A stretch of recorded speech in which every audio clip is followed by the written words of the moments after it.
Welcome back to the reading of the poem of the Man God, written by Maria Valtorta, Volume 3, Chapter 330, Part 1, The Cananean Mother. 15th November 1945. Is the master with you? The old farmer Jonah asks Judas Thaddeus, who is entering the kitchen, where the fire is already blazing to warm the milk and the room, which is rather chilly in the early hours of a beautiful end of January morning, I think, or early February. He must have gone out to pray. He often goes out at dawn, when he knows he can be alone. He will be here shortly. Why are you asking?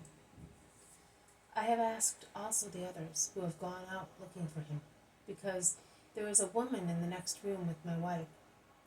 She comes from a village on the other side of the border, and I don't really know how she found out that the master is here, but she knows, and she wants to speak to him. All right, she will speak to him. Perhaps she is the woman he is expecting, with her little sick daughter. Her spirit must have brought her here. No, she is alone. There are no children with her. I know her because our villages are close to each other, and the valley belongs to everybody. In any case, I do not think that we should be rude to our neighbors, even if they are Phoenicians, if we wish to serve the Lord. But I may be wrong, but also the Master always says that we must be merciful to everybody. He is merciful, is he not? He is indeed. Anne has told me he was ill-treated even recently. Always ill-treated. In Judea, in Galilee, everywhere. Why is Israel so bad to its Messiah? I am referring to the mighty ones in Israel, because the people love him. How are you aware of such things?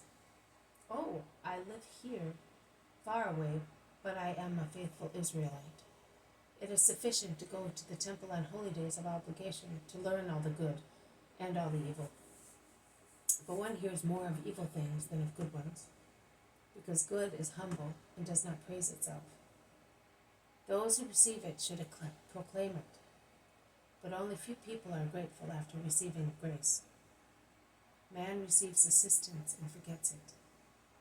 Evil instead blows its trumpets loud and has its words heard even by those who do not want to hear them. You, his disciples, are you not aware of how much they run down and accuse the Messiah in the temple? In their teaching, the scribes speak of nothing else. I think they must have made a collection of lessons on how to accuse the Master, as well as a collection of facts that they exhibit as plausible charges against him. And no one's conscience must be righteous, firm, and free to be able to resist and judge wisely. Is he aware of such maneuvers? He's aware of everything, and we are more or less aware as well. But he does not worry. He continues his work, and disciples and believers in him are increasing day by day. God grant that they may persevere until the end. But man changes his mind, and the weak. Here's the Master coming towards the house with 3 disciples, and the old man goes out, followed by Judas Thaddeus, to pay his respects to Jesus, whose appearance is imposing while he walks towards the house. Peace be with you today and always, Jonah. Glory and peace to you, Master, forever. Peace to you, Judas. Have Andrew and John not come back yet? No, I did not hear them go out. I did not hear anybody. I was fast asleep. Come in, Master. Come in, everybody. The air is cool this morning. It must have been very cold in the wood. There is warm milk for everybody over there. They are taking your milk, and everybody, with the exception of Jesus, dips large slices of bread into it. When Andrew and John arrive with Annas the shepherd. Ah, you are here! We have come back to tell the rest that we had not found you, exclaims Andrew. Jesus wishes peace to the 3 and adds, Quick, take your share and let us leave, because I want to be at least at the foot of the mountain of Oxen before evening. The Sabbath begins this evening. What about my sheep? Jesus smiles and replies, "They will recover after I bless them." "But they are on the eastern side of the mountain. You are going westwards to see that woman." "Leave it to God, and He will see to everything." The meal is over, and the apostles go upstairs to get their traveling bags and be ready to leave. "Master, that woman in the next room, are you not listening to her?" "I have no time, Jonah. I have a long way to go, and in any case I have come for the sheep of Israel." "Goodbye, Jonah. May God reward you for your charity. I bless you and all your relatives. Let us go." But the old man begins to shout at the top of his voice, "Children, women, the master is going away. Come quick." As a brood of chicks scattered in a stackyard rush towards the broody hen calling them, so women and men, some already busy, some still half asleep, rush from every side, together with half-naked children who are smiling, although they have just woken up. They all gather round Jesus, who is in the middle of the threshing floor, and the mothers envelop their children in their wide skirts to protect them from the cool air, or they hold them in their arms until a maidservant brings their clothes and puts them on them.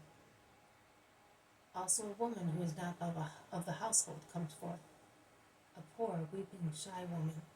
She stoops and comes forward, almost creeping, and when she reaches the group where Jesus is, she begins to shout, "Have mercy on me, O Lord, Son of David. My daughter is tormented very badly by a demon who makes her do shameful things. Have mercy on me because I am suffering so much, as everybody sneers at me because of that, as if my child were guilty of what she does. Have mercy, O Lord. You can do everything. Raise your voice and your hand and order the unclean spirit to go out of Palma. She is my only daughter, and I am a widow. Oh, don't go away. Mercy." Jesus, in fact, after blessing each member of the household and reproaching the elder ones for telling people of his arrival there, and they justify themselves, saying, "We have not said anything. Believe us, Lord," goes away. He is inexplicably hard towards the poor woman, who is dragging herself along on her knees with her arms stretched out in a suppliant attitude, while she says, panting, "I saw you yesterday while you were crossing the torrent, and I heard them call you Master. I followed you among the bushes, and I heard what these people were saying. I understood who you are, and I came here this morning before daybreak, and I remained here on the threshold, like a little dog, until Sarah got up and made me go in. Have mercy, my Lord, on a mother and a little girl." But Jesus is walking fast and turns a deaf ear to her entreaties. The people of the household say to her, "Resign yourself. He will not listen to you. He said so himself. He has come for the children of Israel." She is desperate, but at the same time full of faith, and she stands up saying, "No, I will pray until he listens to me." And she follows the master, shouting her entreaties, which draw to the doors of the houses in the village all those who are already awake, and who, like the people of Jonah's household, begin to follow her to see what happens. In the meantime, the apostles, seized with astonishment, look at one another and whisper, "Why is he doing that? He has never done it before." And John says, "He cured also those two people at Alexander's here." "But they were proselytes," replies Thaddeus. "And what about the woman he is going to cure now?" "She is a proselyte as well," says the shepherd Annas. "Oh, but how many times has he cured Gentiles or heathens?" "And what about the Roman girl?" says Andrew desolately, and he cannot set his mind at rest, seeing Jesus' harsh behavior towards the Cananean woman. "I will tell you what it is," exclaims James of Zebedee. "The master is angry. His patience has come to an end before so many attacks of human wickedness. Can't you see how changed he is? He is quite right. From now on he will devote himself only to those with whom he is familiar, and he is doing the right thing."